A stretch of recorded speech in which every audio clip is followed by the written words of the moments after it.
Trade deadline comes up Friday at 3 p.m.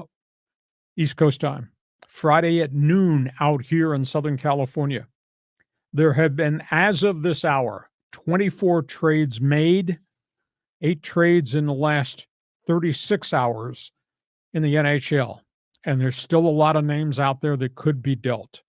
On the clock in Vancouver, are they going to trade former 40-goal scorer Brock Besser? They've not signed into a contract extension. He turned down $8 million a year from the Canucks last week.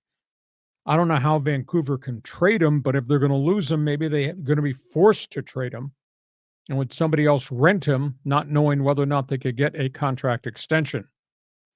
The Anaheim Ducks, second logo up there on the top right.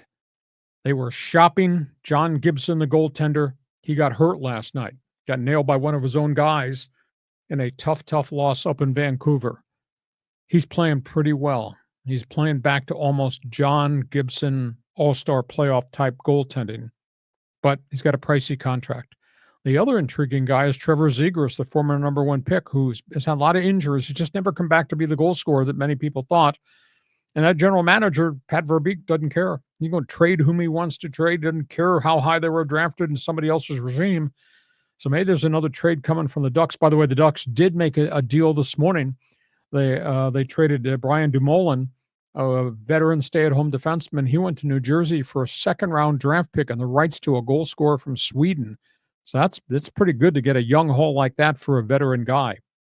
New York Islanders can't decide whether they're in or out of the playoff race. The name that they're shopping right now is Brook Nelson, defenseman.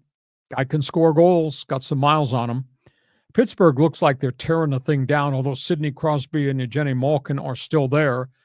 Pittsburgh is looking to make another deal, and Rickard Rakell, veteran who's kind of found a second stage of life in Pittsburgh, former Anaheim Ducks star.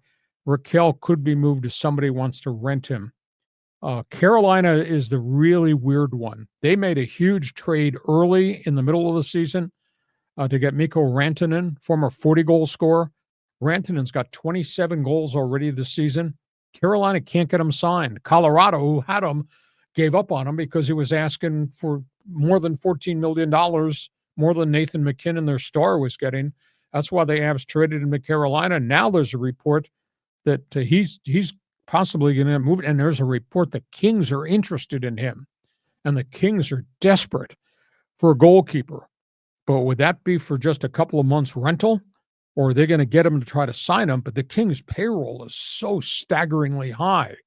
But if you get a chance to grab a guy that's a 40-goal scorer, guy's got 269 career goals, guy's got 27 goals this season, you have to pay a price to get him. But the Kings are in on the running with Rantanen in Carolina right now. And the last one is Boston. And Boston's made trades, but have not traded any of the marquee guys. And Boston's situation, would they trade Brad Marchand? That's hard to believe because he's kind of a fixture in Boston. Would you trade Plymouth Rock? That's the kind of player he is.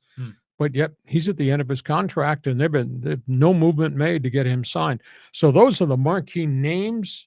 Trade deadline is at 12 noon West Coast time.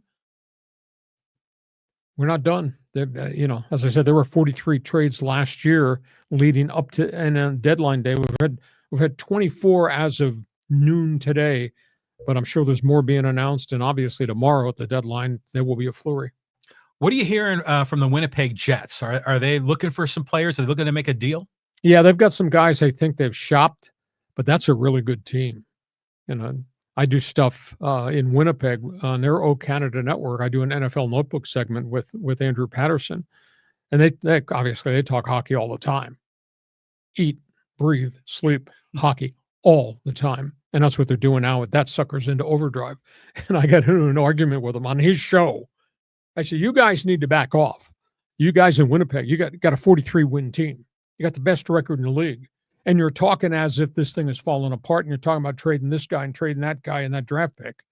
Why would you mess with the chemistry with a team that's got the best overall record in the NHL? And I said, the other thing is, you got to pay attention here. John Q. Fan on podcast, trade this guy. I don't give a crap. Trade that guy. Get rid of that draft. Well, You got to deal with the salary cap. Mhm. You got to deal with how a big acquisition is going to impact the salary cap of the players you got to negotiate to re-sign, and what currency you're giving away. You're giving away other players, or you're going to give away future draft picks. I mean, making a trade in modern day sports with the cap is much more complicated than it used to be. But I was just bagging on them that you guys are trading the whole world. You got 43 wins. You're in first place. What the hell are you doing in Winnipeg? Yeah. Well, it's nice to see a team rise up and have that dominant regular season, but sometimes they get into the playoffs and then it's a whole different story. Mm-hmm. Yeah, but they've got veterans, and these guys have been in the playoffs prior. So, I mean, I would have never imagined when we dropped the puck in early October that this team would be where this team, Winnipeg, is right now. Just spectacular. There should be more people across Canada talking about the Winnipeg Jets than the Edmonton Oilers, who just are really scuffling again because of their goaltending, or the chronically underachieving Toronto Maple Leafs, who just don't have goaltending and just they've had injury problems on top of it. NHL Trading Deadline. I mean, in Canada, trust me, you don't go to work, don't take a break for dinner. Sorry, no sex. We got to pay attention. No sex. Pay attention to what's going on in the NHL Trading Deadline. It's the most unique phenomena I've ever seen, and it's big here for those of us that cover hockey in the States. But in the old Canada network, holy cow, it's unbelievable. Well, there's a lot going on in Canada these days. Yes, there is. Canada's in the news. I told the guys in Winnipeg, you know what Trudeau should do?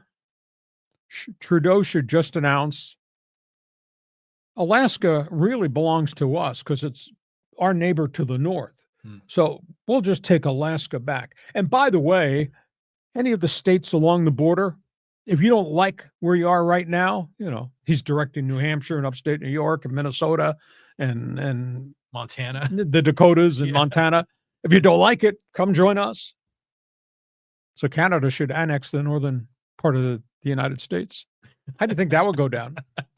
Make it a three-way trade with Greenland. Yeah, exactly. That's what they need to do. They do a three-way. So that's where we are. All things hockey. Hockey hotline. Chat box is open. Feel free to jump on board.